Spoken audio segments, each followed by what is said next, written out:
Sanat luovat maailmaa. Varhaiskasvatuksen ja kirjaston yhteistyö lasten lukutaidon tukemisessa. Tervehdys kirjastolta. Tämä video antaa lyhyen kertauksen lukutaidon kehittymisen tukemisesta ja tietoa siitä, miten me kirjastolla voimme olla siinä varhaiskasvatuksen tukena. Videolla esitellään lyhyesti Turun kaikki lähikirjastot. Tunnistatko omasi? Kirjasto Pähkinänkuoressa. Kirjasto on maksuton, saavutettava ja kaikille avoin. Kirjastosta löytyy monipuolisesti lasten kirjallisuutta, myös eri kielillä. Kirjastossa järjestetään elämyksellisiä tapahtumia. Kirjasto tukee lukemisen ja mediakasvatuksen tiellä. Kirjastolaiset auttavat mielellään sopivan lukemisen etsimisessä. Varhaiskasvattajan rooli lukutaidon tukijana. Lapsi oppii sanojen kautta ymmärtämään itseään ja ympäristöään. Sadut ja tarinat kehittävät tunneälyä ja moraalia. Lukutaito alkaa kehittyä jo varhaislapsuudessa. Kielellinen ympäristö varhaiskasvatuksessa on avainasemassa. Kodin tuki vaihtelee, varhaiskasvatuksella on tasaava rooli.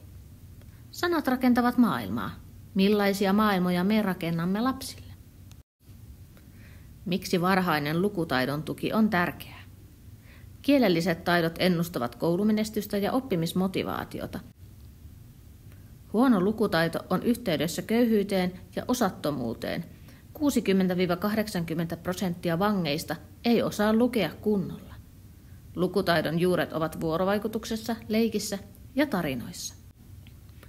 Tutkittu juttu, varhain tuettu lukutaito ehkäisee oppimisvaikeuksia. Varhaiskasvatuksen arjen keinot. Monipuolinen ja toistuva lukuhetki on avainasemassa. Turun lasten ja nuorten lukutaito-ohjelmassa sekä varhaiskasvatussuunnitelmassa painotetaan päivittäisiä lukuhetkiä sisältäen keskustelua kirjoista. Sanavaraston laajentaminen arkipäivän tilanteissa. Kuvaile, nimeä ja selitä. Lorut ja riimit osana arkea. Kysyminen, keskusteleminen ja lapsen ajatusten kuuleminen. Leikki on kielen oppimisympäristö. Lukemisen ilo ja esimerkkinä oleminen. Varhaiskasvattaja on lukemisen roolimalli. Tartu itsekin kirjaan silloin, kun lapset ovat läsnä. Lukuhetki on yhteinen elämys, rauhallinen ja vuorovaikutteinen, dialoginen hetki. Pienillä arjen teoilla suuri vaikutus.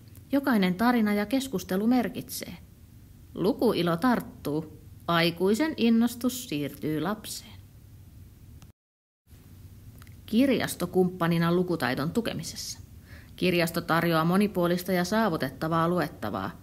Ryhmien kirjastovierailut kehittävät lasten kirjasuhdetta ja tutustuttavat kirjaston palveluihin. Kirjasto on oppimisympäristö ja lapsille avoin julkinen tila. Kirjaston työntekijät tukevat kirjojen valinnassa ja heiltä saa hyviä lukuvinkkejä. Yhteistyö tuo lukuiloa arkeen. Pikkuväen taidepolku on Turun kaupungin esiopetuksen kulttuurikasvatussuunnitelma. Kirjastovierailut ovat osa Pikkuväen taidepolkua ja jokaisen eskarilaisen oikeus. Pikkuväen taidepolun kirjastopolkusivulla ilmoittaudut kirjastokurssille tai varaat matkalaukku kirjastoon. Kirjastokurssi esiopetukseen. Kirjastokurssilla tutustutaan lukemiseen, kirjastoon ja kirjaston palveluihin sadun ja leikin keinoin. Kirjastokurssi kestää noin 1–1,5 tuntia, sisältäen lyhyen satutuokion. Kirjastokursseja järjestetään sekä pääkirjastossa että lähikirjastoissa. Matkalaukkukirjasto esiopetukseen. Lainattava matkalaukkukirjasto sisältää kaiken tarvittavan aineiston kirjastokurssin pitämiseen päiväkodissa. Laukun laina-aika on 2 viikkoa ja sen voi noutaa mistä tahansa kirjastosta ja kirjastoautosta. Tapahtumia ja elämyksiä kirjastoissa. Satuhetket rikastavat lukurutiineja. Muista ilmoittautua kirjastoon.